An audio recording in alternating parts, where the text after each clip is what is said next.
Estamos ao vivo aqui.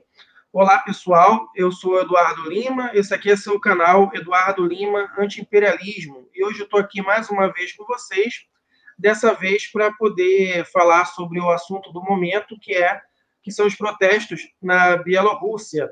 Estamos aqui um tempo esperando que cheguem pessoas para poder assistir a nossa live, né? Infelizmente, com esse novo programa aqui, StreamYard, que a gente usa para fazer lives, depois que o YouTube tirou aquele hangout próprio dele, a quantidade de visualizações tem diminuído bastante. Então, se você chegou agora, tem 2 pessoas assistindo, peço para essas 2 pessoas que já vão compartilhando aí o link nas redes sociais, já que fica muito lento aqui para a gente compartilhar durante a live, né? Como eu ia falando, a gente vai fazer uma live hoje sobre a situação na Bielorrússia e eu chamo aqui mais uma vez um grande amigo sociólogo, Alejandro Acosta, que vai falar um pouco sobre a situação na Bielorrússia, a história da Bielorrússia, o contexto atual, e vai explicar a opinião dele sobre a Bielorrússia, quais interesses estratégicos há na Bielorrússia ali para os Estados Unidos, a Europa e para a própria Rússia, e se a gente deve ou não desconfiar dessas manifestações lá na Bielorrússia. Alejandro, boa tarde, agradeço a você por estar aqui, lembrando que a gente está fazendo essa live à tarde, né? Geralmente uma live com mais visualizações ocorre às 9 da noite, mas o Alejandro pediu para que a live fosse um pouco mais cedo, então a gente vai fazer essa live agora. E então eu peço a vocês que compartilhem nas redes sociais, já que a gente não tem como compartilhar muito enquanto a live está ocorrendo por causa da lentidão que fica na internet. Alejandro Costa, mais uma vez, muito obrigado pela sua participação aqui. Eu queria que você se apresentasse e já fosse comentando um pouco sobre um resumo, né, da história da Bielorrússia e o momento que está acontecendo aqui. Qual a sua opinião sobre essas manifestações, se há influência externa ou se não há? Pode falar, Alejandro. Boa tarde. Boa tarde, Eduardo. Boa tarde, seguidores do canal Anti-Imperialista. E, obviamente, essa questão do que está acontecendo na Bielorrússia, ela é muito crítica porque lembra bastante o que aconteceu na Ucrânia em 2014, com a questão do Maidan. A Bielorrússia, ele é um país muito interessante, porque ele é uma espécie de tampão entre a Rússia e a Europa Oriental. E a própria origem da Bielorrússia, ela é interessante porque a Bielorrússia ela faz parte de uma parte do Grande Ducado da Lituânia, do que seria hoje a Polônia e da própria Rússia. Então, ela é uma mistura, principalmente, dessas três nações, que também acabaram se aclimatando ali na região. Os bielorrussos. Ali também tem ucranianos. A população é relativamente pequena, 10 milhões de habitantes, e ele tem a sua soberania, quer dizer, a sua independência, durante alguns anos somente. Depois da Segunda Guerra Mundial, depois do triunfo da Revolução Bolchevique, eles faziam parte a Bielorrússia fazia parte do Império Russo, e ele passa a ter a independência durante 1 ano e meio, mais ou menos. Em final de 17 e princípios de 18, até o ano 19, quando a Bielorrússia passa a ser parte da União Soviética. E Houve, obviamente, aí algumas movimentações, algumas, mais do que movimentações, algumas iniciações no território até o ano de 1939, quando uma parte da Bielorrússia, que estava em mãos da Polônia, passa a fazer parte da União Soviética e da República Socialista da Bielorrússia, sobre o Pacto Ribbentrop-Molotov. Quando acontece a queda da União Soviética e do Muro de Berlim, também acontece uma série de fatos históricos importantes, como, por exemplo, em julho do ano 90, o Soviet Supremo da República da Bielorrússia declarou a da Bielorrússia da União Soviética. E um pouco depois, 1 ou 2 meses depois, a Bielorrússia declara a sua independência. E a situação vai indo até que o presidente atual, Alexander Lukashenko, ele ganha eleições em 1994, e de lá até aqui ele ganhou, acho que, 8 eleições. E continua sendo presidente da Bielorrússia até hoje. E na Bielorrússia chama a atenção que há um setor estatal bastante importante e forte, e um país que se ha mantido muito próximo à Rússia, tanto pelas questões históricas, nacionais, o russo realmente parecido ao russo, mais do que o próprio sérvio, e tem convênios econômicos importantes com a Rússia, realmente relacionados ao gás e ao petróleo, mais o gás principal, porque por ali passa gasodutos que levam gás russo para a Europa. A Bielorrússia se ha mantido como um aliado super próximo da Rússia, e durante o governo Putin se chegou a negociar a entrada da Bielorrússia a fazer parte da Federação Russa, o que acabou nunca acontecendo.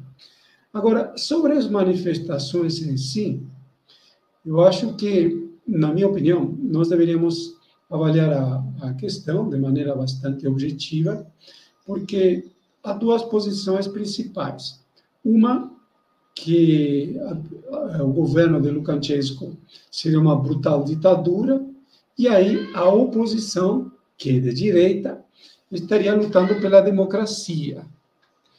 Essa posição esteve bastante difundida, principalmente pela imprensa burguesa e algumas organizações meio doidas, como o PCTU, no caso do Brasil. E tem a outra que coloca que o governo de Lukashenko seria um governo atacado, estaria se defendendo do imperialismo. Minha opinião, se a gente for analisar a situação de atenção, nós devíamos dizer o seguinte: obviamente, há agressão imperialista, evidentemente, ali, né? Está tentando impor na Bielorrússia um golpe como que impôs na Ucrânia em 2014, por motivos até óbvios. Mas também nós devemos dizer que o regime do Lukashenko está longe também de ser um regime democrático. Bom, claro que a palavra é meio relativa, né, em relação ao que é a democracia, etc.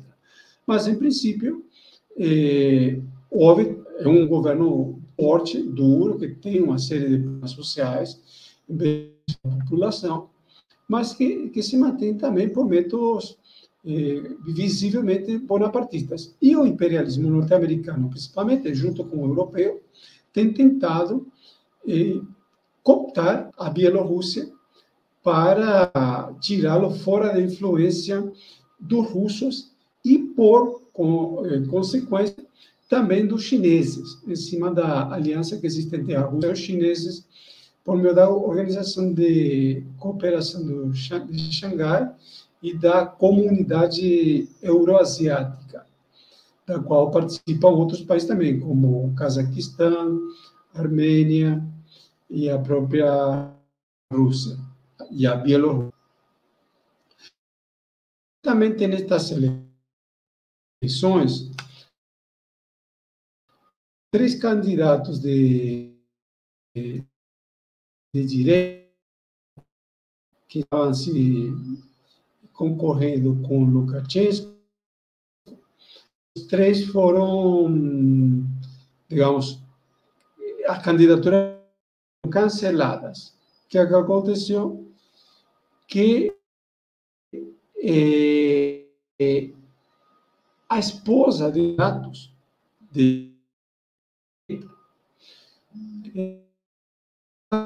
foi a candidata que acabou aglutinando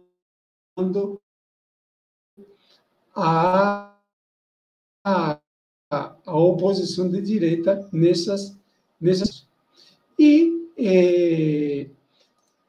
as eleições acontecem e Lukashenko ganha com uma diferença de votos gigantesca. Em princípio, seria 80% de votos.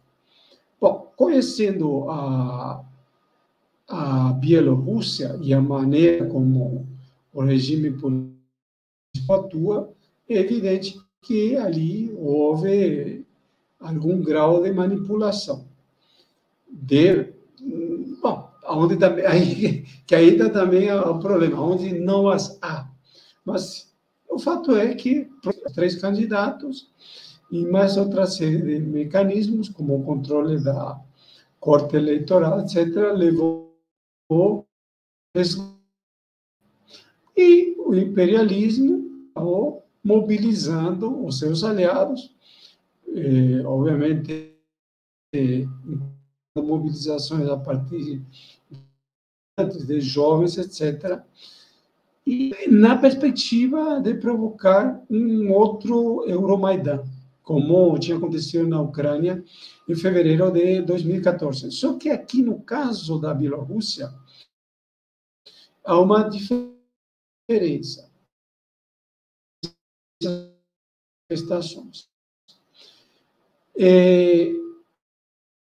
Essa mobilização que cheira a Revolução Colorida se junta a um movimento grevista na Bielorrússia. E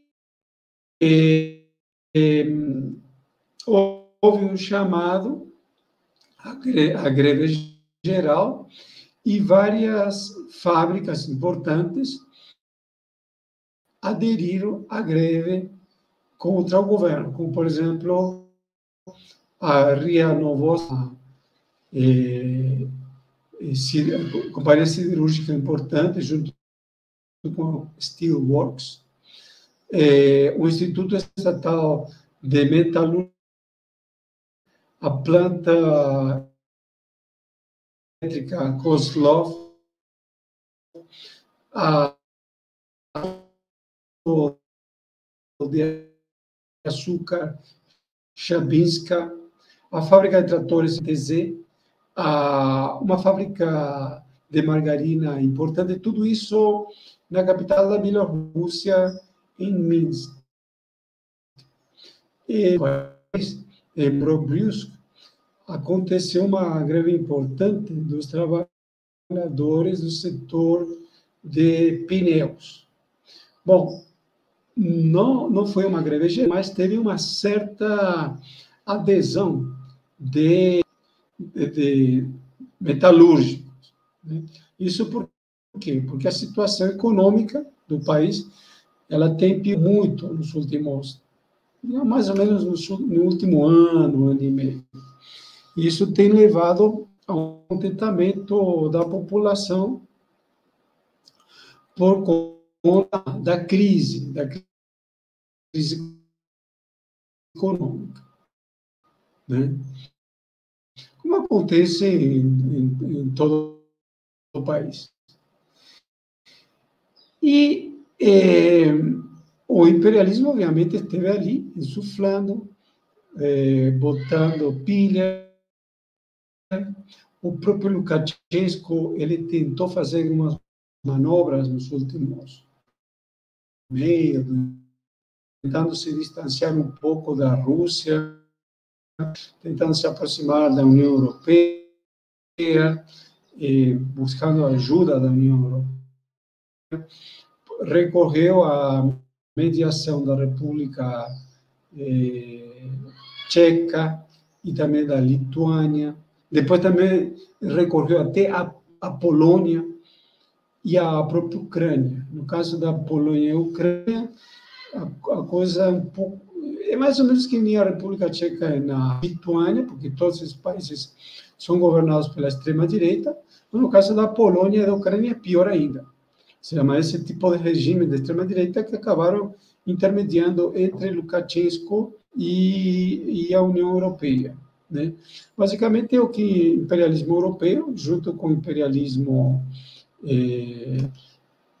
norte-americano, propõe, é o desmantelamento total, a aproximação da União Europeia como Estado observador ou simpatizante, um status parecido com o que tem, por exemplo, a Albânia, e que se afaste da Rússia. E aí entra um problema, que para os russos isso significaria uma espécie de declaração de guerra. Para os russos isso aí é inaceitável, principalmente pela distância que tem, fazem fronteira, a Bielorrússia e Rússia. Por exemplo, a distância entre Minsk, capital da Bielorrússia, e Moscou é de 50 quilômetros. E da fronteira até Moscou, 400 quilômetros. Então, o fato desse país entrar na União Europeia, abrir as portas para a entrada na OTAN, e aí colocaria os ucranianos a 400 quilômetros de Moscou. Para os russos, isso é inaceitável. Lembrando que isso foi o que acabou funcionando a ajuda dos russos às províncias de Lugansk e Donetsk, e também a Crimeia, na Ucrânia, e levando a uma situação de guerra que impediu, na prática, que a Ucrânia entrasse na União Europeia e na OTAN, né? Então, isso também, a Rússia é uma linha vermelha, digamos assim. O governo Putin dá uma série de fatos que movem o próprio motor da Bielorrússia. A Bielorrússia nunca entrou na Federação Russa, mas ela recebe, por exemplo, tem um tratado que lhe permite refinar e exportar o petróleo que a Rússia vende para a Bielorrússia a preços internos, né? Ou seja, preços muito mais baratos. Ultimamente, o que tem acontecido, principalmente com a questão das novas rotas da seda, envolvendo a China e a Rússia, é que a Federação Russa, principalmente Putin, pessoalmente, e o próprio Xi Jinping, tem buscado mecanismos para aproximar a Rússia dessa política, né? Que seria do bloco chinês, para facilitar a exportação de produtos para a Europa. E nesse contexto, nós temos também uma outra série de problemas que se amarram à questão das eleições, como, por exemplo, o que aconteceu no Líbano recentemente, o problema entre a Turquia, que é outro problema fundamental, porque há um perigo aí de um choque militar entre a Turquia e a Grécia, por conta das postos de petróleo e os campos de gás que estão em disputa entre ambos países. E a Rússia, na frente, com a China por trás, eles não podem prescindir nem de Erdogan, nem dos gregos. Por quê? Porque Erdogan ele tem muita influência na Síria, então eles precisam de um equilíbrio aí. E tem o controle do Negro e por meio de Constantinopla, que seria Istambul, hoje a saída ao mar Mediterrâneo, né? Então, ali uma situação geopolítica ultra importante. Mas também os russos não podem prescindir dos gregos, por todas umas históricas que vêm de muitos anos atrás. E com isso, nós temos uma situação bastante complexa que está extrapolando bastante a situação da Bielorrússia em si e acaba entrando em todo esse marasmo que nós temos em toda a região. Como o imperialismo norte-americano está pressionando muito, principalmente a partir da Polônia e da Lituânia, fundamentalmente na tentativa de colocar bases militares permanentes ali. Tem um aumento do cerco, da pressão russa, que já vem de muito tempo. E, ao mesmo tempo, que aumenta a pressão contra a Rússia pelo outro lado. Porque, no mundo que nós temos aqui, aumenta a crise mundial e aumenta as contradições. Os Estados Unidos, por uma parte, como aliados, e, do outro lado, os chineses, aliados dos russos, e a Europa, que é mais aliada dos norte-americanos, muito mais próxima dos norte-americanos que do outro bloco, mas aí... Então, uma situação complexa, tenta intervir ali, obviamente, se valendo de todas as contradições.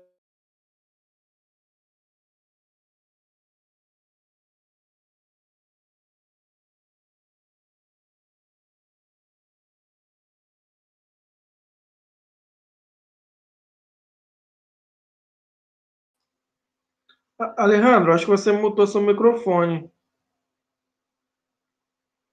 Não confundir uma coisa. Se valendo de uma situação de crise real. As greves são reais, né? São greves de setores de ponta da classe operária. Já o movimento estudantil na rua tem um pouco de real e muito de manipulação. E, claro, também não dá para ir para a rua se não tiver um pouco de real, né? Que nem a gente viu no ano 2013. Bom,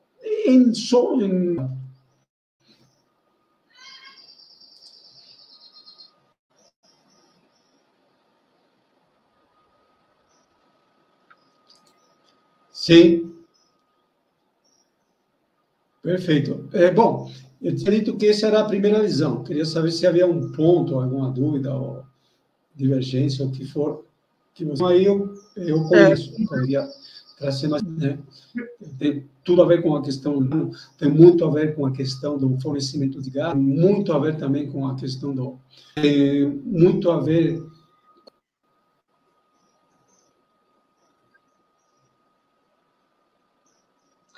Sim, o pessoal tá comentando aqui, todo mundo dizendo boa tarde. Tem a Márcia Simoni falou, bom ver o Alejandro por aqui, ela deve te conhecer de outras lives. Bill Badiguer também está aqui, Carlos Maciel, boa tarde a todos. Cláudio Pinheiro, a Sombra Velha apareceu, o nosso amigo Luiz Cavalcante também está aqui. Aí ele está brincando aqui, tem que chamar alguém do PSTUSA. Aí, por falar nisso, eu queria que você comentasse que eu vi uma nota do PSTU em que ele diz que o PSTU defende a derrubada de Lukashenko porque vai trazer liberdades democráticas como trouxe para a Ucrânia. O que você acha disso? Acho absurdo. A derrubada do Lukashenko, do jeito que o PSTU está colocando aí, é a mesma coisa que o problema da Ucrânia, entendeu? porque é uma direita que está por trás disso. E o que tem a líder real, que será, por exemplo, as greves operárias contra Lukashenko, que são greves reais, elas não têm um papel motor nesses protestos. Tem como um papel motor uma evidente revolução colorida. Na revolução colorida, você tem que pensar, você tem vários componentes. Tem um componente da direita, que ele bota dinheiro, bota agentes, etc., para levar um movimento de massas para seus próprios objetivos. Isso tem, mas também tem muito para ruas, às vezes manipulado, às vezes as greves acontecem nesse momento, como é o caso da Bielorrússia, e o PSTU que pega uma parte do problema e absolutiza essa parte do problema sem perceber quem que está dirigindo esse movimento. E nesse caso é óbvio que quem está dirigindo o movimento é a direita. Então, pedir a saída de Lukashenko nesse momento equivale a pedir que a direita tome o poder. E a direita vai implantar, vai ser uma coisa muito mais dura. Deve ser, se consegue tomar o poder, seria alguma coisa parecida como na Ucrânia, no mínimo, né? E no máximo alguma coisa como na Polônia, com sorte, né? Que é um regime abertamente fascista, né? Então,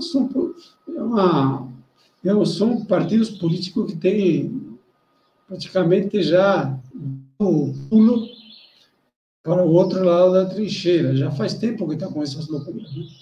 Na análise do Ucrânia, PSTU também em 2007 participou na Venezuela de manifestações contra Hugo Chávez, junto com a extrema-direita, quando Hugo Chávez não renovou.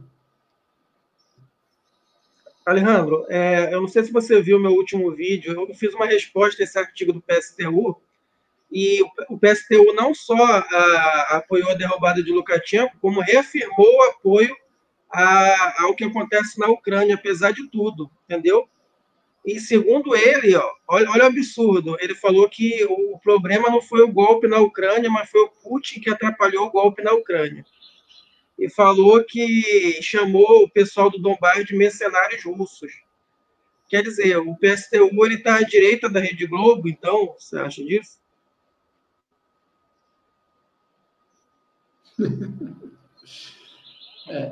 Esse pessoal internacional do PSTU é muito louco. Já apoia. Sim, por exemplo, esse caso da Venezuela, em 2007, o Chávez não renovou a concessão da RCTV, que seria a Rede Globo da época. Aí a direita organizou manifestações pela liberdade de imprensa, que é ridículo porque se trata de uma concessão pública, que o Estado pode renovar ou não. E essa RCTV tinha participado do golpe contra Chávez de 2002. E o PSTU participou na Venezuela junto com a direita contra Chávez. Na Síria, a mesma coisa, a favor desse exército sírio livre. E aí vai, é só loucura. 2013 e 2014 esteve nas manifestações contra Dilma junto com a direita. É aquele velho ditado, né? Me diga com quem tu andas, te direi quem tu és. Então é um negócio meio que grave, né? Disse que aquelas manifestações de verde e amarelo, do pessoal indo atrás do pato, não eram manifestações conservadoras. Esse partido é muito doido. Por exemplo, em 2016, eles fizeram uma coisa que foi pouco divulgada. A gente tem uma pessoa que trabalha na fábrica da General Motors em São José dos Campos. Aí o PSTU, que controla o sindicato dos metalúrgicos de São José dos Campos e região, ele pegou os ônibus fez os ônibus que transportam os trabalhadores, fez os ônibus pararem 1 quilômetro antes da entrada da empresa, e aí as pessoas tinham que andar, os trabalhadores, até a empresa. Aí ele saiu na frente com um boneco contra a Dilma e contra a Lula. E aí, por coincidência, a Rede Globo estava lá, filmando. Um negócio muito doido isso aí. Ou seja, partido que se diz de esquerda, sei lá o quê, faz umas coisas... Bom, isso é absurdo, né? Ainda bem que um partido pequeno. Tem outra coisa, Alejandro. Eu comecei a fazer vídeos sobre a situação lá, pegando informações de blogs de geopolítica chamado Coronel Kassab, que você deve conhecer. É muito interessante.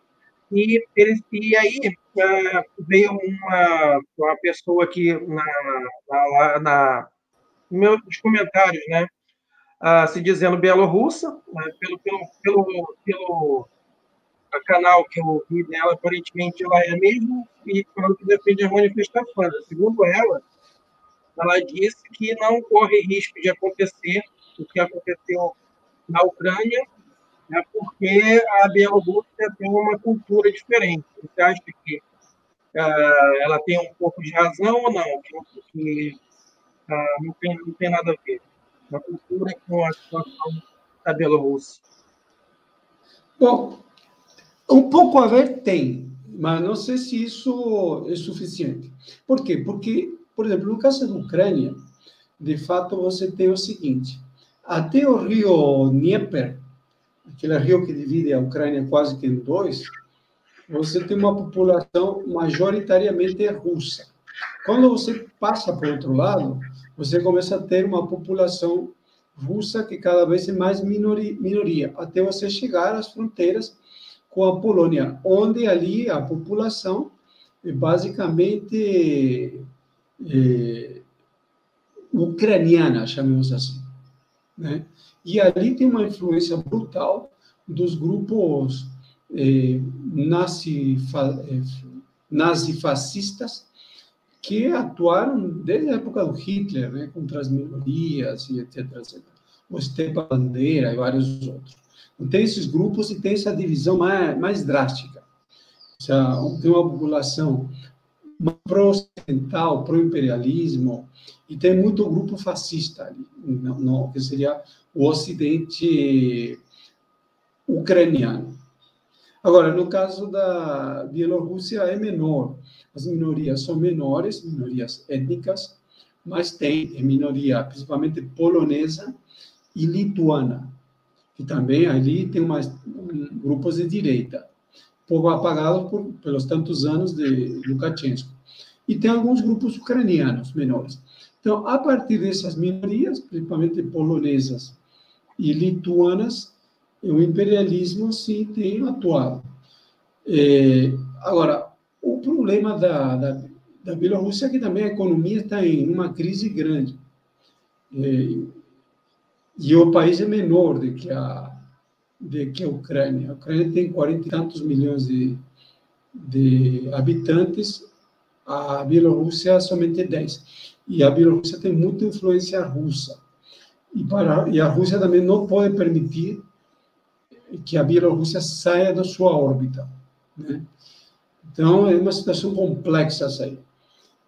Existe a possibilidade? Sim, existe. Mas os russos, certeza, vão atuar com muito mais energia nessa questão. E a população bielorrussa... Você acha que o movimento neonazista lá na Bielorrússia é menor do que na Ucrânia, já que o Lukashenko lá tem um controle maior, como você falou, ele é menos democrático, vamos dizer assim, né? Tem cunho bonapartista. Então, você acha que a capacidade desses grupos neonazistas serem tão fortes como na Ucrânia é diferente? Ou você acha que não? Bem menor. Eu acho que bem menor. Um pouco por conta dessa política Lukashenko, tem sido uma política muito, justamente, personalista, né? Tem uma elite que gira em torno dele e tem se enriquecido em cima dos acordos da Bielorrússia com a Rússia, fundamentalmente isso, que toda a questão do petróleo e do gás. Daí que vem a grande receita. E tem uma série de empresas também. Então, tem uma série de oligarquia que gira em torno disso, da qual há uns 3 grupos que formam parte dessa oligarquia. No caso da Rússia, são 5 grandes grupos que controlam o país. No caso da Bielorrússia, seriam os 2 grupos principais e um secundário, os 3 grupos. E o Lukashenko, ele faz um papel meio que de árbitro dentro desses grupos. Mas os grupos abertamente pró-europeus são bem menores que os grupos que existem na Ucrânia. E o fascismo, a penetração do fascismo nesses grupos que fazem fronteira com a Polônia e a Lituânia são bem menores do que na Ucrânia.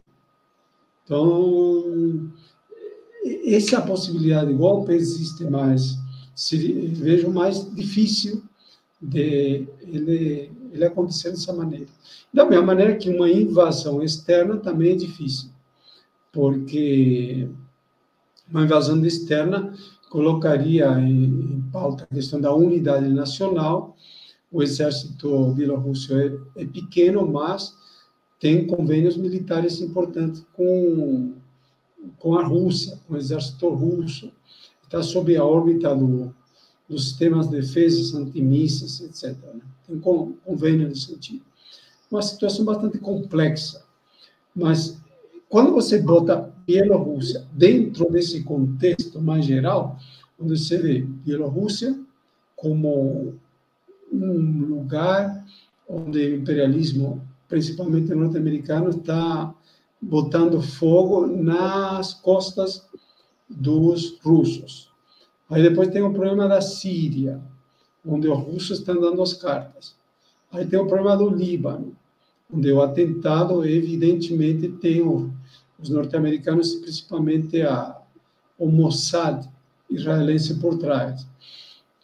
Aí tem o problema da Líbia, onde tem, por um lado, os russos, depois tem os turcos também atuando aí, tem os norte-americanos, uma situação complexa.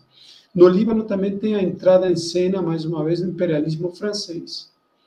Então, essa disputa de território daqui para lá, tem a questão da Turquia também, importante, né? Tentando ganhar espaço e manobrar na situação econômica complexa, tentando segurar a desvalorização da lira, toda uma situação bastante convulsionada na região.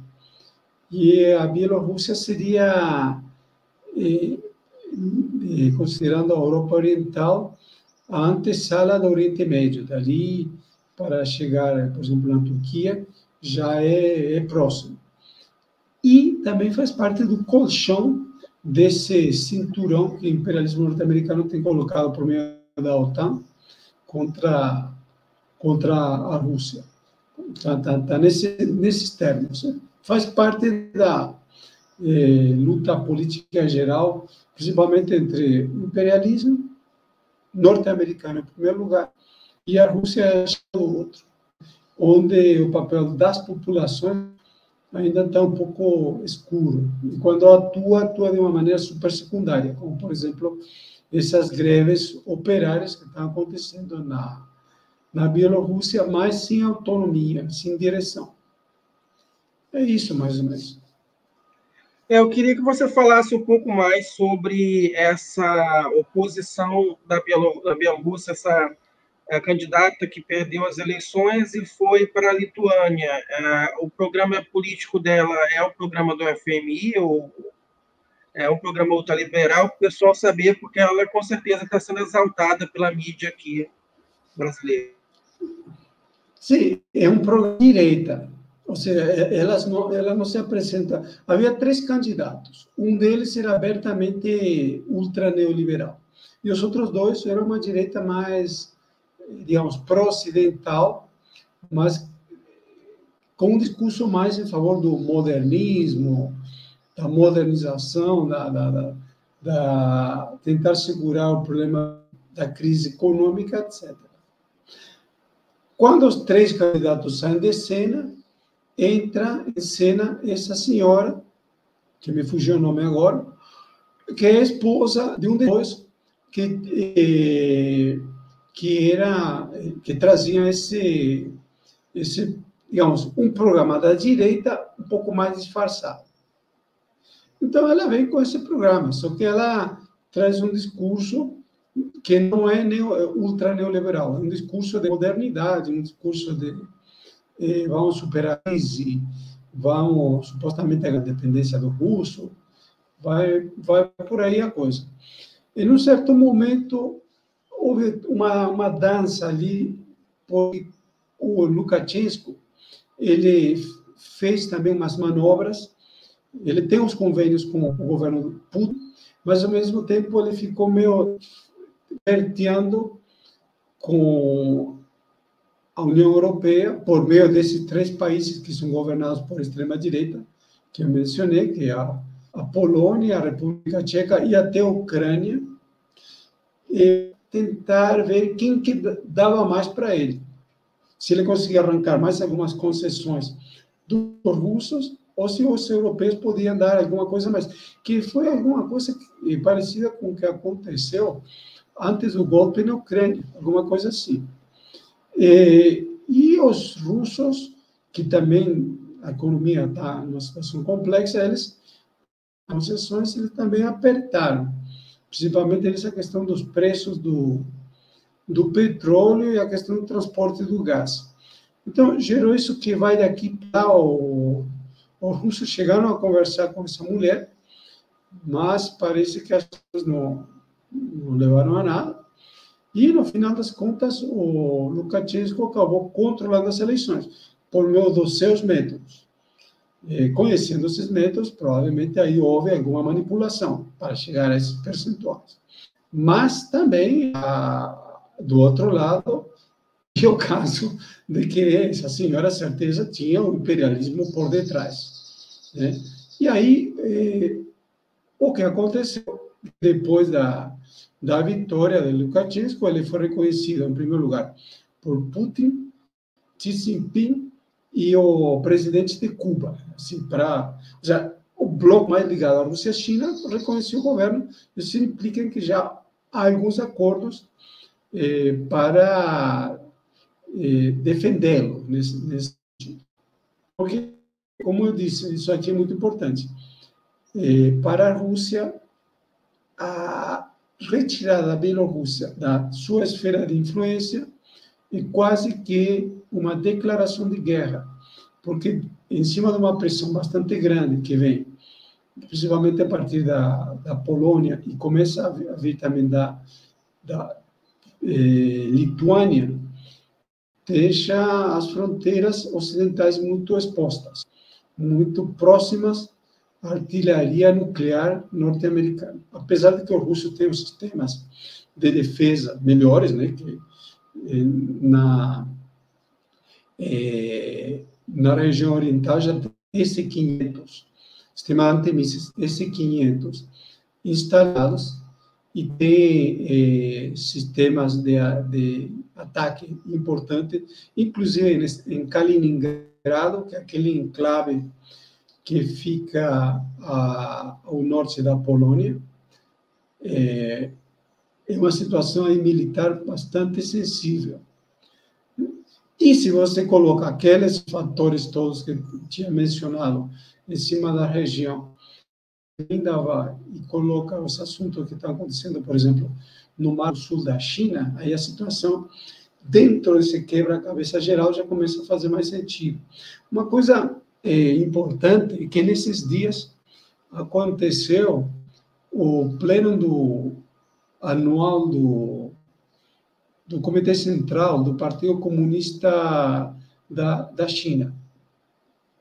Isso aí é muito importante, porque eu vi uma tradução hoje, uma página que se chama empregoevida.com. E ali se coloca, nessa tradução, os principais eixos dessa reunião do Partido Comunista Chinês, que tem coisa como, por exemplo, assim, temos que aumentar o nosso armamento nuclear, modernizar o nosso exército, juntar alimentos para nos preparar para a guerra, nos preparar para uma guerra contra Taiwan, para resgatar Taiwan, enfrentar o imperialismo norte-americano em toda a ordem. Ou seja, os chineses, pelo resultado desse pleno, que eu não tenho ouvido praticamente ninguém falando sobre isso aí é ultra crítica, porque revela que os chineses se estão preparando para uma guerra, não necessariamente amanhã, com o imperialismo norte-americano, onde tem toda a questão relacionada à guerra comercial que os norte-americanos estão exercendo contra a China. Vamos ver como que isso vai ficar depois das eleições, que é o mais provável que seja ganha por Joe Biden, né? Que agora tem uma candidata mulher negra por detrás, né? Que é uma candidata de extrema direita, bem à direita de Obama, e que provavelmente vai continuar com uma política belicista. Porque a crise é simples. Nada funciona na economia, menos o complexo industrial militar, e os grandes capitais precisam fazer funcionar a economia, principalmente o único setor que está funcionando nesse momento, que é o setor armamentista. Além, claro, do setor do narcotráfico.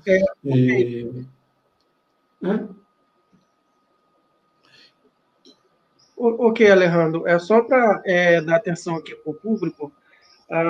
Tem duas perguntas aqui. O Bill Badger perguntou: Alejandro, fale sobre o interesse do Putin em absorver Belarus para a Rússia. Eu acho que ele está querendo dizer se o Putin tem interesse em anexar Belarus ou transformar Belarus em parte da Federação Russa. E aí eu emendo com a pergunta aqui do Carlos Maciel, que pergunta se você acha que a Rússia pode intervir militarmente na Bielorrússia se o governo Lukashenko colapsar. Você acha que pode chegar nesse ponto crítico do exército russo entrar na Bielorrússia, caso o governo colapse? E eu emendo com a minha pergunta se é possível ter uma guerra civil na Bielorrússia parecida com o que é na Ucrânia, e se é exatamente isso que os Estados Unidos querem ou não.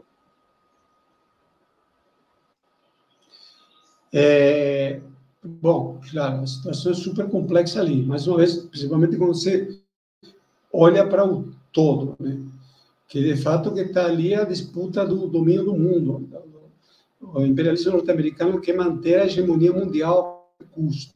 É uma situação que a crise é grande, o dólar está perdendo sua hegemonia e os russos têm se fortalecido em aliança com os chineses, né? O Putin, eu não acho que ele queira impulsionar a incorporação da Bielorrússia à Federação Russa.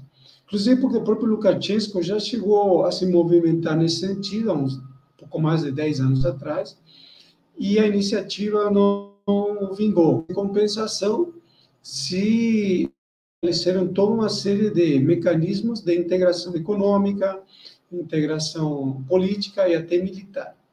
Tem uma série de acordos militares ali.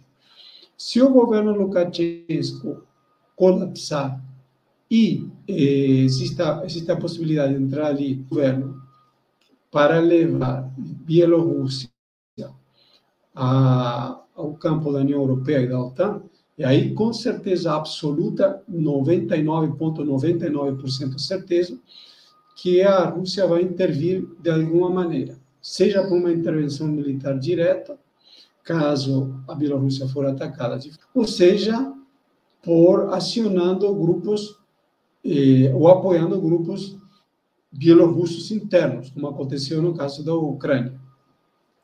Isso é certeza. O que não pode ser como resultado final que a Bielorrússia saia da órbita de influência dos russos. Isso é uma linha vermelha que aí sim implicaria guerra.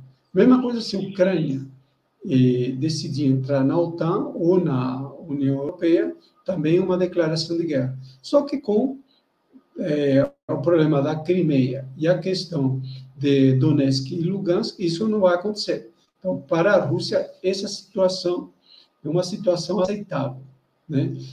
E tanto assim que nas negociações, no Tratado de Minsk I e depois no Minsk II, justamente o que o governo russo sempre pedia, né?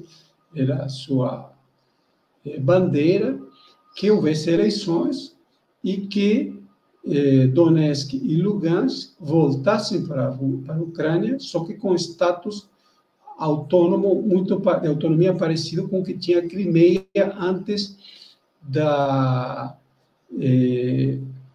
anexação, bom, seria a anexação, antes da entrada na Federação Russa. A possibilidade de ter uma guerra civil como na Ucrânia existe, se existe. Agora, tem esse problema que está mencionado, que para o imperialismo norte-americano entrar com uma coisa dessa, fica mais difícil, não impossível, fica mais difícil do que na Ucrânia. Então, há várias peças do tabuleiro que se podem mover, só que se você vê o tabuleiro amplo, o jogo que tem nos flancos, na ponta para cima e para trás, as jogadas são várias que podem acontecer, né? Porque pode vir uma jogada via, por exemplo, Síria, ou via Líbia, ou via até Venezuela. Tem várias coisas ali. Porque essas contradições entre o bloco chinês e russo, de um lado, cabeçado por China e Rússia, e os norte-americanos do outro, tem caráter já cada vez mais global, né? Vamos ver para onde que isso vai. Mas todas essas possibilidades sim, como possibilidades, sendo que para os russos, condição sine qua non para que seria assim, a linha vermelha, que não pode ir para a órbita de controle do imperialismo, a Bielorrússia. A Bielorrússia fica, pelo menos, neutra. Isso é o pior dos casos. Ou continuar sob a órbita russa. E, para os norte-americanos, é tentar levar a sabotagem dentro justamente dessa esfera para desestabilizar a Federação Russa. Também a maneira que está acontecendo, por exemplo, com a influência dos chineses e russos na Venezuela. A América Latina é o quintal traseiro dos norte-americanos. O fato de ter os russos e chineses dando basicamente as cartas na Venezuela, eu jogo ao contrário. O fato também da China ter uma base supostamente experimental de satélites na província de Neuquén, no sul da Argentina, também uma outra coisa que os norte-americanos olham com desconfiança. Porque os norte-americanos, em última instância, eles não têm problema, por exemplo, que os russos peguem matérias-primas e vendam produtos na América Latina, desde que paguem taxas, como se pagasse um pedágio por isso. Agora, na Venezuela, os russos e chineses não estão pagando essas taxas. Em Cuba, também não. Pela base satelital no sul da Argentina, também não. Então, sob o ponto de vista do imperialismo norte-americano, isso seria uma espécie de situação anormal. E eles vão atacando por outros ângulos. Então, eu volto a insistir, essa questão da Bielorrússia, assim como a questão do Líbano, a questão da Turquia, a questão da Líbia, né? A própria questão aí de Taiwan, do Mar do Sul da China, etc., faz sentido ainda maior quando você vê isso no contexto geral. Há um outro problema relacionado com isso que também se fala pouco, que é a questão da África. Então, por exemplo, se na América Latina a influência principal é norte-americana, e na Ásia a China disputa de igual a igual com o imperialismo norte-americano, em certos países ainda com maior força, na África há uma situação de semi-empate, porque o imperialismo norte-americano continua sendo a potência hegemônica, também tem os europeus, principalmente os franceses, ali na região que fala francês, na Costa de Marfim, Níger, Chad, essa região ali, né? E a China tem contrato e uma relação muito próxima com 35 países africanos. Mas o centro militar norte-americano na África, o Africom, nem sequer conseguiu um país que quisesse ser sede do Africom. E o Africom a sede fica na Alemanha, em Stuttgart.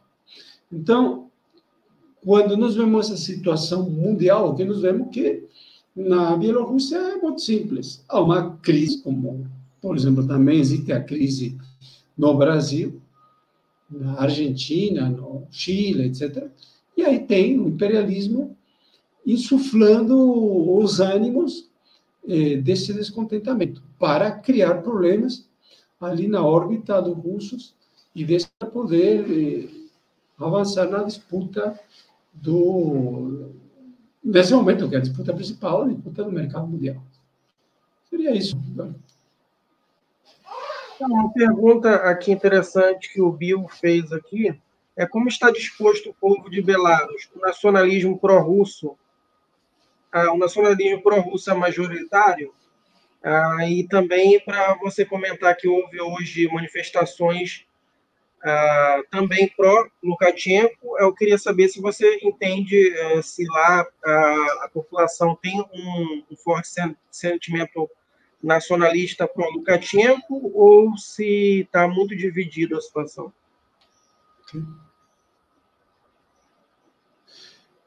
A situação sim está dividida. Está dividida.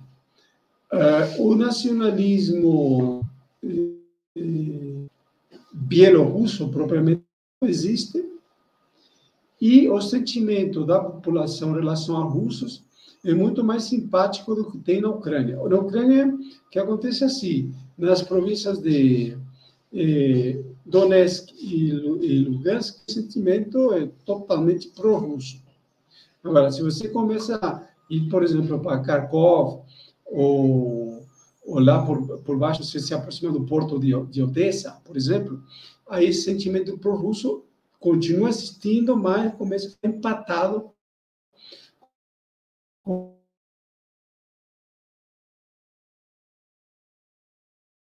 o sentimento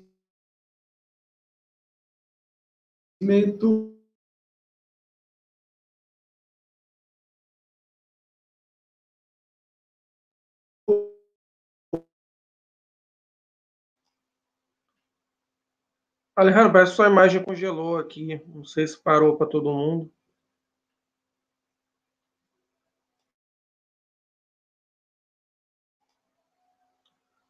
Pô, sua imagem congelou, Alejandro. Tá estranho aqui. Bom, pessoal, estamos aqui com o Alejandro Acosta. Vamos esperar se ele volta aí na live. Vou dizer para ele aqui, pedir para ele entrar de novo. Vamos lá.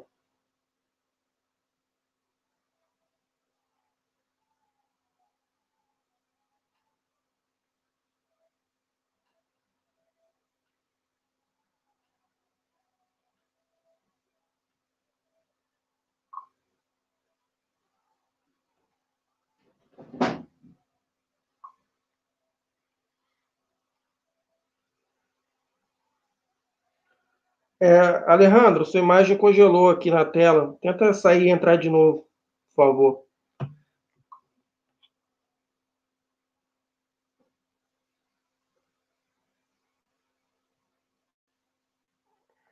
Bom, ele saiu, ele deve estar tentando entrar de novo. Vamos aguardar aí. Agradeço pelas perguntas de vocês aqui.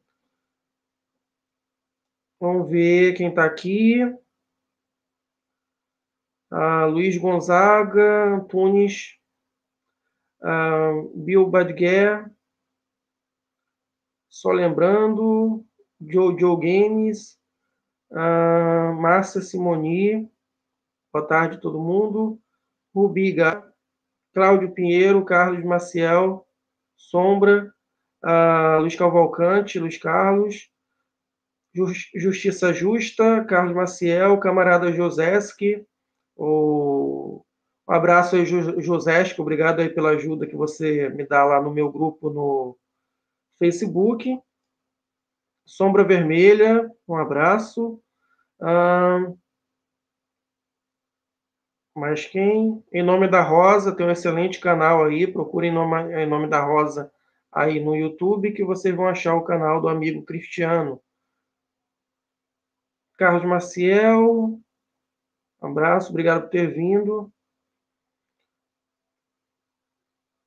Tem um que botou aqui um link, PST USA apoiou o golpe nazi na Ucrânia. É verdade, é um perfil muito verdadeiro esse seu. Absurdo, PSTU, cara. Às vezes eu acho que o PSTU é uma criação da direita para matar a gente de tanto rir. Só pode ser.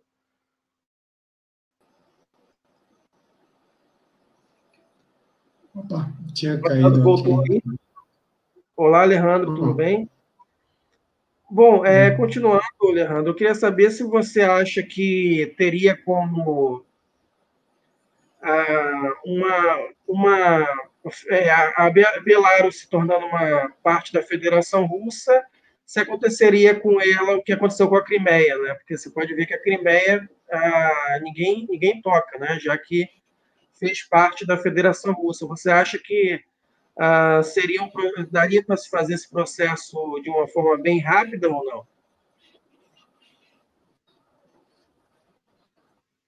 Entendeu a pergunta? Acho mais difícil. Na Crimeia, a Crimeia é totalmente russa, até pela história. Eu estive na Crimeia. E a população é 95% russa e o restante é tártara.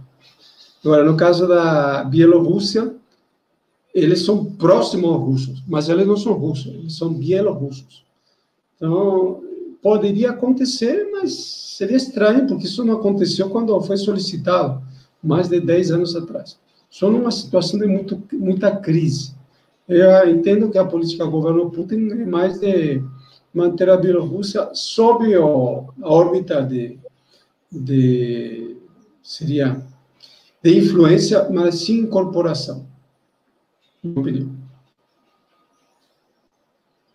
Entendi, mas nesse caso seria uma situação assim de emergência, né? De uma crise, como você falou, mas teria que se fazer um referendo, né? Então, com certeza aconteceu o que aconteceu na própria Crimeia, que uns iam dizer que o referendo foi válido, outros iam dizer que não foi válido, e ia ficar aquela disputa ali, né? A gente ia ficar sem saber ao certo como foi feita essa votação, né? Mas sobre a questão do... Vamos lá. Uma das perguntas aqui é se isso que está acontecendo na Bielorrússia também é uma guerra contra a China, já que a Lukashenko tem ligações fortes com a China também. Sim, com certeza. Tem tudo a ver com a guerra contra a China. Principalmente porque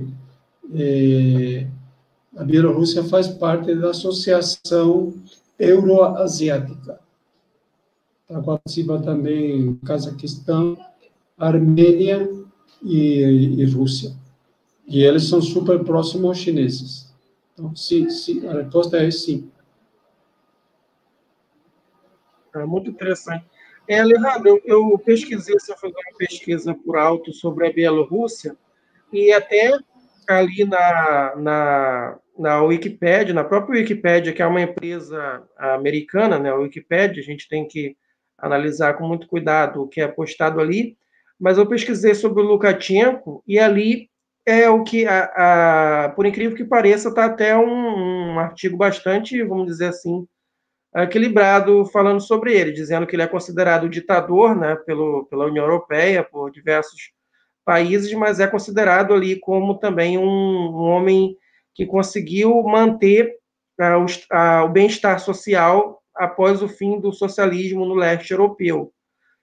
E na sua opinião, a Belarus, ela tem assim um bem-estar social ali melhor do que aqueles países do leste europeu que se tornaram de fato capitalistas, vamos dizer, entre aspas, democráticos, do modo que a União Europeia gosta? O que você acha sobre isso? Em resumo, se tem um estado de bem-estar social ali no sentido de serviços públicos, né? Excluindo a parte do eleitoral. Sim, sim, sim. Saúde funciona, educação pública funciona, transporte público muito barato, o preço do gás super barato, energia elétrica super barato. O único problema é que os salários são baixos e há desemprego, e ultimamente, de 2 anos para aqui, o desemprego aumentou muito. Esse que e a segunda, o governo começou a experimentar déficits fiscais. Então, tem acumulado dívida pública, etc., dívida externa. Então, isso aí tem gerado uma série de outros problemas, como inflação, imigração, esse tipo de coisa. Com uma situação de aumento da crise geral.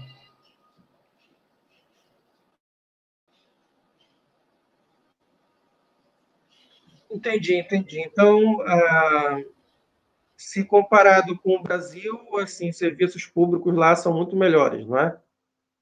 Vamos dizer assim. Sim, muito mesmo.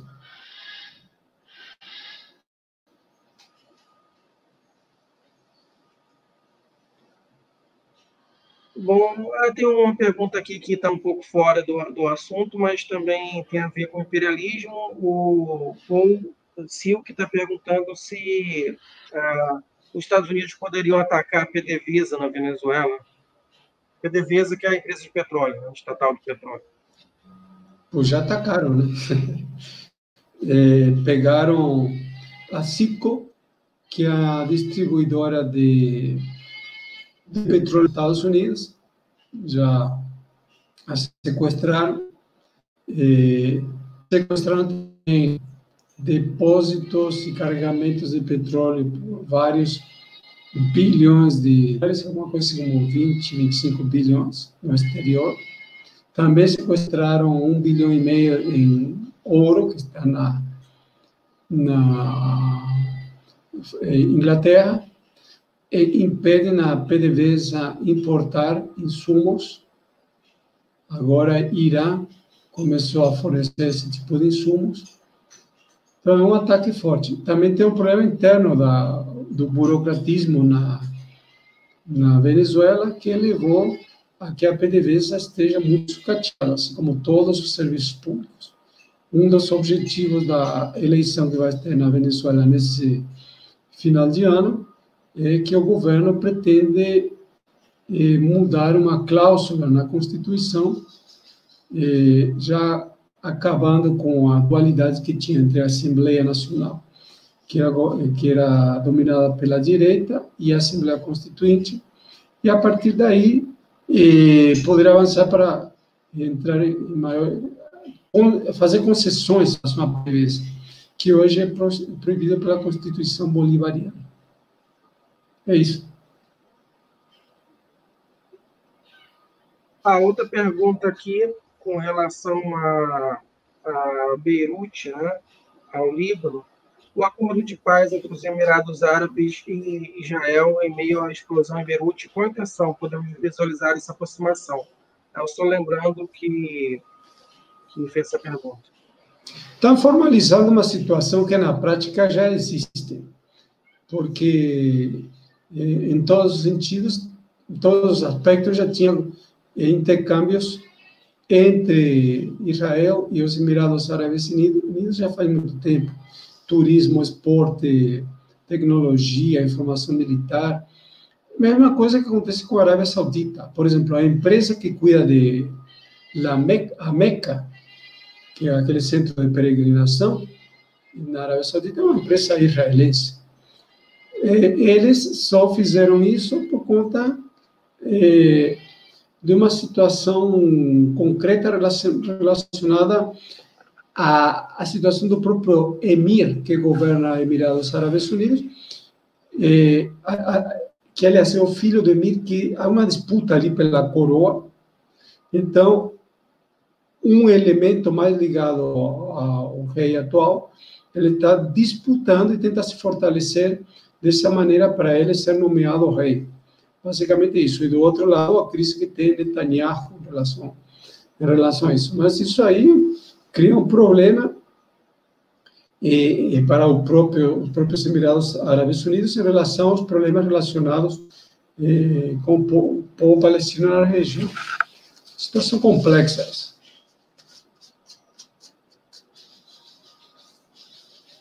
Outra pergunta aqui interessante, que eu acho que muita gente que não conhece a dependência que a Venezuela tem em relação ao mercado externo, pergunta, né? Por que o Maduro não expropria a burguesia? Tem a dependência econômica e tem também a questão de que o Maduro não é um marxista também, né? Ele é um reformista, não é, Alejandro? Pode falar aí, complementar isso que eu falei. O governo Chávez, até que ele morre, ele implementou toda uma série de reformas e até ele fez uma espécie de Estado paralelo, que ele chamou de poder popular. Fez grandes reformas na polícia, no exército, mais no exército do que na polícia. E depois de que ele morre, a partir de 2013, Maduro ele acabou tirando do governo todos aqueles elementos mais ligados ao próprio Chávez e ele colocou os seus próprios elementos. Quem governa hoje na Venezuela, basicamente, são generais da Guarda Nacional Bolivariana e tem um setor que tem se enriquecido fazendo negócios, principalmente com os russos e os chineses, e com importações no geral. Então, longe de ser um reformista nesse momento, ele é um presidente que encabeça um país onde tem uma oligarquia que vive muito bem, ganha muito dinheiro, e onde o salário, nesse momento, está em 400 mil bolívares, o salário mínimo, digamos assim. Só que o dólar está aqui em quase 300 mil, ou seja, o salário na Venezuela mínimo está em $1,50, recorde mundial. E seria, por exemplo, um funcionário público ganha mais ou menos 800 mil bolívares, isso é uma coisa como $3 por mês. E os preços estão cada vez mais dolarizados e cada vez mais no nível internacional. Então, você precisa... A economia praticamente toda trabalha no mercado negro.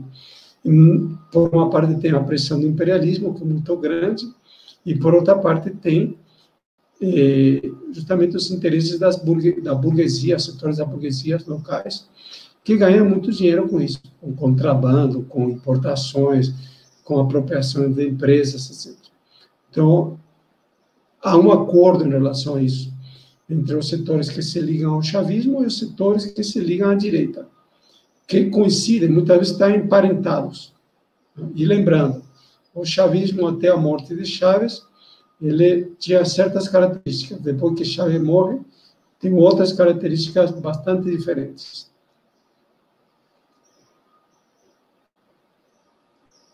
Entendi. O Jojo Games faz uma pergunta aqui e eu vou perguntar se você sabe responder.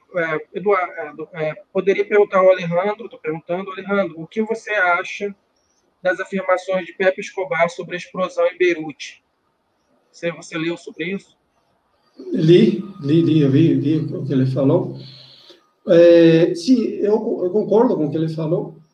E também tem que complementar isso com o que disse o Thierry Meissan, que você mesmo mencionou alguma coisa sobre isso, eu vi num dos teus vídeos. É importante porque o Thierry, ele é um francês que mora em Damasco, e ele tem muita informação que vem do serviço de inteligência sírios. E a Síria, obviamente, é ultra bem informada sobre o que acontece no Líbano, né? A Síria mesmo ocupou o Líbano até pouco tempo atrás, até a explosão que matou o primeiro-ministro Hariri, né? E a colocação básica é a seguinte, tanto do Thierry quanto do Pepe Escobar. Teve um tipo de bomba nova, que provavelmente seja eletronuclear, que os norte-americanos, Israel fez um teste no campo, no interior da Síria. E, se você compara as fotografias dessa explosão na Síria e da explosão no Líbano, são extremamente parecidas. Então, tudo indica que aí se houve uma explosão em cima de um elemento químico, nitrato de amônia, que ele é bastante seguro, inclusive, para estar armazenado. E quem tinha armazenado isso aí era uma máfia ligada justamente ao filho daquele primeiro-ministro, que também era primeiro-ministro, que tem cidadania da Arábia Saudita, também chamado Hariri, que com as movimentações do ano passado ele foi expulso acabou saindo do governo. E agora, pela primeira vez na história, o Hezbollah participa diretamente do governo, apoiando o primeiro-ministro, que agora pediu a renúncia. Então, havia todo um problema aí também político e geopolítico, de que o imperialismo tinha muito interesse, por conta do aumento das contradições com o Irã, de tirar esse governo, e com isso criou toda uma crise. E ali também tem uma revolução colorida, óbvia, que já antes da pandemia tinha durado aí quase 9 meses, que também tinha objetivos parecidos.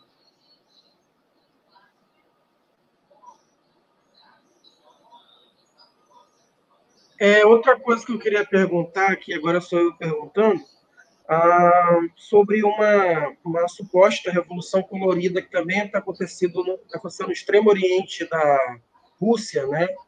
Uma revolta, eu já falei sobre isso, em Khabarovsk, o nome do lugar, que fica lá no Extremo Oriente, né? Bem longe da Europa, lá na Rússia. Aí eu achei interessante que uma das ativistas falou que ela é descendente de militares do Exército Branco, né, da Guerra Civil e tal. Ela estava reclamando lá que a Revolução tirou a fortuna da família dela, entendeu? Eu achei engraçado isso, né? Então, ela está reclamando do que a Revolução Russa fez de correto. Então, eu queria se você sabe alguma coisa. E eles falaram que durante a Guerra Civil, essa história eu não conhecia, aquela região chegou a ser uma região ali que os bolcheviques deram uma certa autonomia ali por um tempo, porque era difícil controlar aquela área ali por causa de uma resistência separatista que já existia ali durante a Guerra Civil, uma resistência branca, né, contra o Exército Vermelho. Eu queria saber se você sabe dessa revolta lá em Khabarovsk e alguma coisa sobre isso. Não, Eduardo, não conheço. Só vi o teu vídeo. Não vi mais ninguém falando sobre isso. Então, não conheço. Interessante, né? Que fala também do oligarca que está exilado no Ocidente, que também estaria financiando esses protestos, né? A gente tem que analisar com mais calma também, então.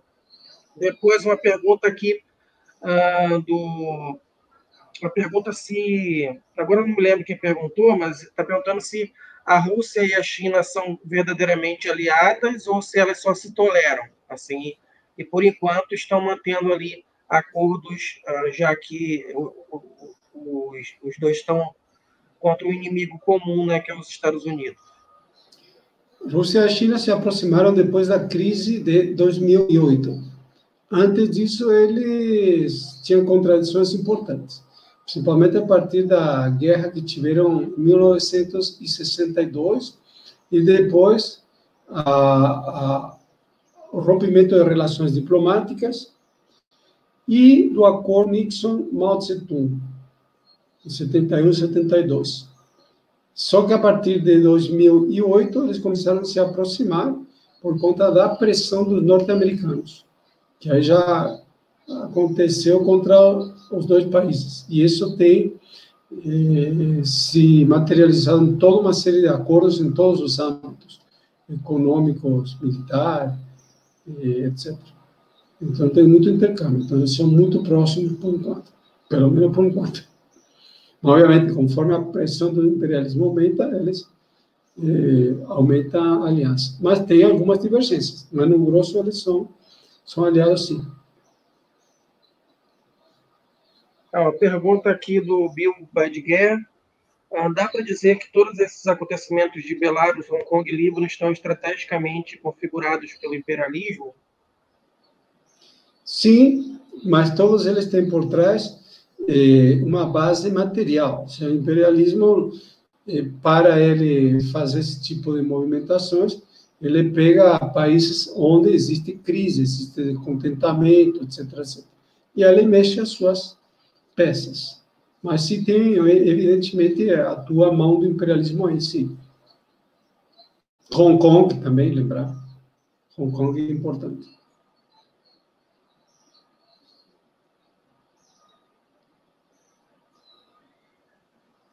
Bom, pessoal, eu acho que tem 1h20 minutos aqui. Eu queria já terminar para o pessoal poder assistir melhor depois, quando tem a live muito grande.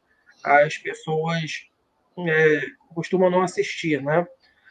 Mas então acho que 1h21 já tá de bom tamanho. O Alejandro já esclareceu aqui as principais questões sobre a Bielorrússia e nós vamos aguardar os novos acontecimentos sobre esse país.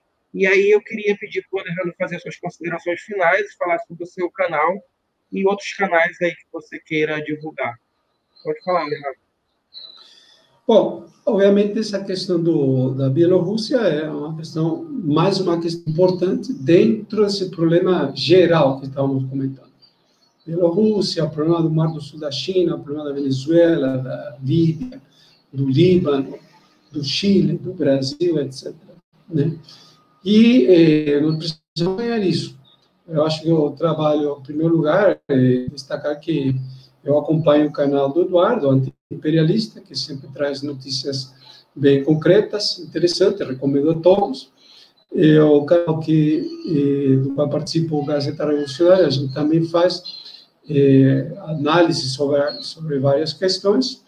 Basicamente é isso. Nesse momento, na situação mundial em que nos encontramos, e no Brasil, precisamos impulsionar a imprensa alternativa e revolucionária que traga notícias que a grande imprensa acaba manipulando ou tentando ocultar. Então, é isso. Mais uma vez, muito obrigado, Eduardo, pelo convite e até a próxima. Bom, obrigado a todos. Eu queria pedir a vocês aí um favor, que vocês compartilhem essa live aí nas redes sociais, porque esse sistema aqui de StreamYard, depois que a gente fecha a live, ele por um tempo ele esconde o vídeo, fica processando internamente e depois é que ele mostra o vídeo de novo. Isso dificulta muito as visualizações, mas você que está vendo a gente agora, você já está com o link do vídeo, então você pode espalhar esse vídeo pelo Facebook, Twitter, para que as pessoas continuem assistindo, mesmo nesse período em que o vídeo vai estar escondido para a maioria das pessoas que olham o canal. Bem, eu agradeço todo mundo. Eu quero dizer que se vocês não quiserem perder nenhum vídeo, vocês têm que entrar no nosso grupo do Telegram, que o link vai estar aqui embaixo na descrição, e lá o Alejandro Acosta está participando também desse grupo do Telegram. Então, se você quiser fazer uma pergunta diretamente para ele, você pode usar esse link do Telegram e você vai poder lá tirar suas dúvidas, as dúvidas que você não conseguiu fazer na live, você vai poder se comunicar diretamente com ele. Eu agradeço mais uma vez o Alejandro, é uma honra ter você aqui, é uma honra ter o conhecido pessoalmente. Não sei se você se lembra, óbvio que se lembra, né? Eu tenho vontade de conhecer, de falar com você novamente, né? Eu queria avisar para vocês aí, pessoal, que foi uma grande oportunidade de conversar com o Alejandro. Eu quero dizer que, do mesmo jeito que ele está falando aqui com a gente, é o jeito que ele fala pessoalmente, entendeu? Então, o pessoal pode achar que ele se prepara muito para fazer as lives, ler milhares de livros antes, mas, na verdade, ele é uma enciclopédia ambulante mesmo. Ele fala de tudo. Eu lembro que a gente conversou lá no shopping. Ele está falando, falou da Segunda Guerra Mundial, falou da ditadura militar no Brasil, falou dos movimentos de esquerda no Brasil, da situação atual do Brasil, falou da Rússia, da Ucrânia, da Síria, da Líbia, do Oriente Médio. Ele falou praticamente do mundo todo ali, em algumas horas que a gente ficou ali na mesinha do shopping. Então, quer dizer, ele tem um conhecimento vasto ali, né? E eu invejo muito essa boa memória que ele tem, né? Eu tenho meus conhecimentos, óbvio, mas eu não tenho tão boa memória para lembrar de tanta coisa que eu já tenha aprendido, né? Mas ele consegue fazer isso, então eu agradeço ao Alejandro mais uma vez pela oportunidade de você estar aqui falando com a gente. Bom, pessoal, vou fechar agora. Eu vou deixar o link do Alejandro na descrição e eu vou dar um abraço para todo mundo aí.